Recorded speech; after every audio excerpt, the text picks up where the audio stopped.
کردار زیادہ قیمتی ہے.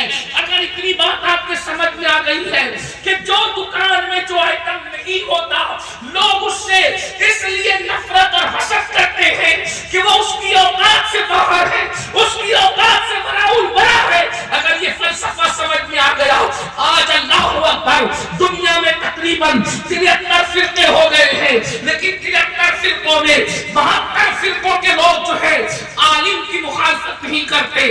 عالم سب کے یہاں موجود ہے, مفتی کی مخالفت نہیں کرتے, مفتی سب کے یہاں موجود ہے. خطیب کی مخالفت نہیں کرتے, خطیب سب کے یہاں موجود ہے.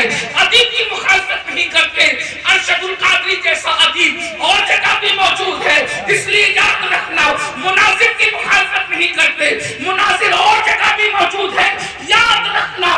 لیکن مخالفت ہوتی ہے تو صرف اور صرف اللہ کے ولی کی مخالفت ہوتی ہے, کیونکہ 72 فرقوں میں کسی کے پاس بھی کسی کی دکان میں ولی موجود نہیں ہے. ولی اگر ہے تو وہ صرف اور صرف اہل سنت و جماعت میں موجود ہے.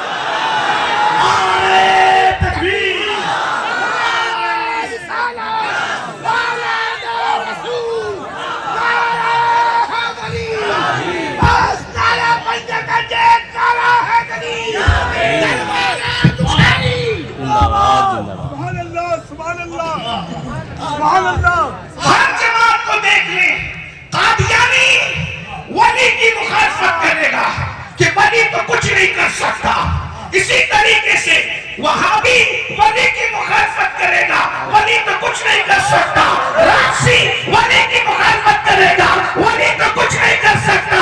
ہم نے کہا اور تیری دکان کی اوقات ہی نہیں ہے کہ عبد القادر جیسا ولی تو اپنے یہاں دکھا.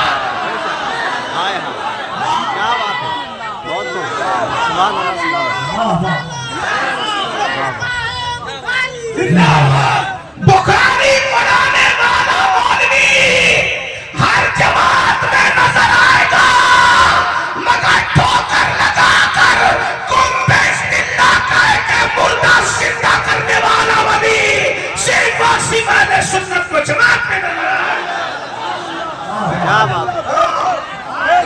اس لیے دنیا تمہیں بیوقوف بناتی ہے. یہ ولیوں کی تو کوئی حیثیت نہیں ہے, یہ تو ان کی کہانی قصے ہیں, یہ تو یہ ہے, یہ تو وہ ہے.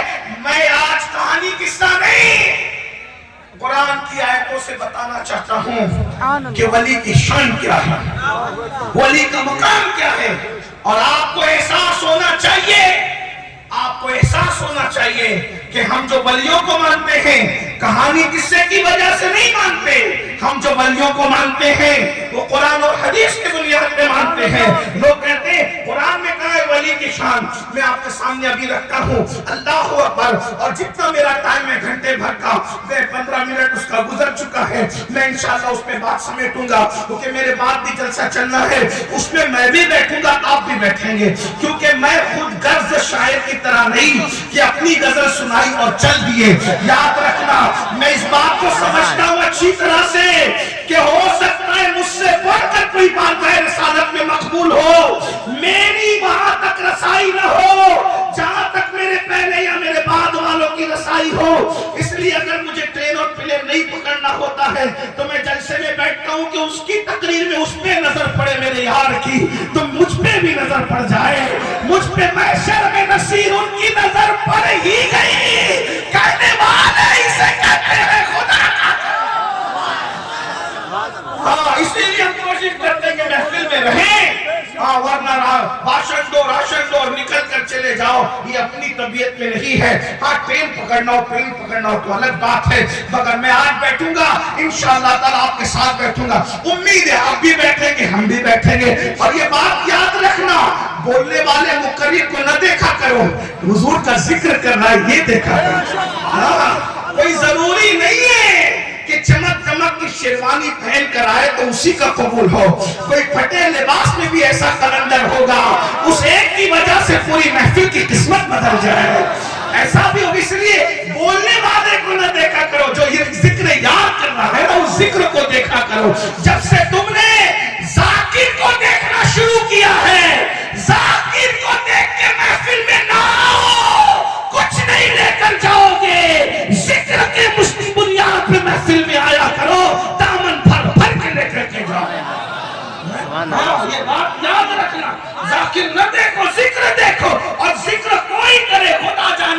قبول ہو، یہ ایک الگ سا عنوان ہے، لیکن توجہ فرمائے، ذرا غور کریں، عرض یہ کر رہا تھا کہ آج بات کر فرقے کے، اور ایک بات بتا دوں، ابھی میں قرآن حدیث پڑھتا ہوں، بعد میں خیر لیتے ہیں، عنوانات پہ بات کریں گے انشاءاللہ، لیکن آپ کا مزاج آج بڑا سہانا ہے، موسم بھی سہانا ہے، محفل ہے، عرس کی محفل ہے، اور ہمارے عرس کی محفل شادی سے کم نہیں ہوتی، اس کی وجہ یہ ہے، عرس اسی کو کہتے ہیں، عرس اسی کو کہتے ہیں، یہ بھی کہتے ہیں، یہ دیکھو مرن دن کو سنی عرس کہہ رہا ہے، کہتے ہیں مرن دن کو، میں نے کہا یہ سنیوں کا ہی مزاج ہے کہ ہم مرن دن کو عرس کہتے ہیں، کیونکہ تیرا مرنے والا کدھر گیا اس کی گارنٹی نہیں ہے، جو ہمارا گیا ہے وہ یار سے ملنے گیا ہے، آج پھولے نہ سمائیں گے کفن میں آسی، قبر کی شمع اس گل سے ملاقات کی راہ، اور قبر میں لہرائیں گے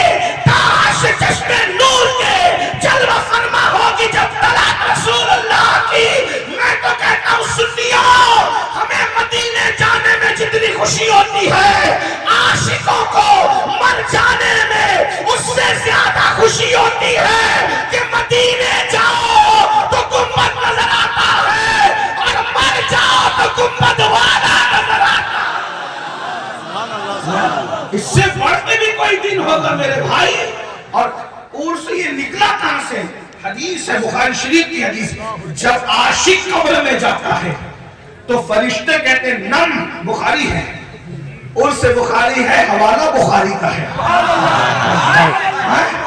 اور جواب النقلی بخاریوں کے لیے ہے، جو بخاری کا نام لے کر کے ایمان پہ بخار لانے کی ناکام کوشش کرتے ہیں۔ توجہ فرمائیں، بخاری شریف ہے، اللہ والے کو فرشتے کہتے ہیں نم کنومت العروس، سو جا، کس کو؟ سب کو نہیں کہتے، کامیاب مرنے والے کو کہتے ہیں، اور کامیاب مرنے والا کون ہے؟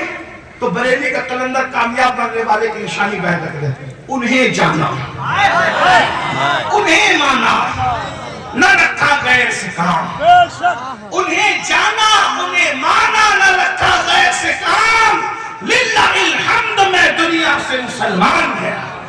تو ایسا کامیاب مرنے والا جب قبر میں جاتا ہے تو فرشتے نیچے کہتے ہیں، اندر قبر میں کہتے ہیں نم کنومت العروس، سو جا ایسے جیسے پہلی رات کی دلہن سوتی ہے۔ وہ نیچے عروس کہہ کے سلاتے ہیں، ہم اوپر عرس مناتے ہیں، تو پہلے فرشتے ادھر عروس کہتے ہیں نا، تو اگر لڑنا ہے تو ہم سے کیوں لڑتے مولوی صاحب؟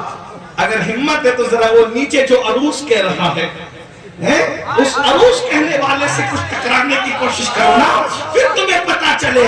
تو یاد رکھنا عرس سب کے نہیں ہوتے جن کو عروس بنا کے سلایا جاتا ہے۔ اور ایک بات بھی کہوں آپ سے، عنوان میرا وہ نہیں تھا، لیکن اگر آپ کا ذوق سلامت ہے تو کہوں، حدیث کے الفاظ بھی کیا الفاظ، یہ میرے نبی کا معجزہ ہے، میں نثار تیرے کلام پر، میری یوں تو کس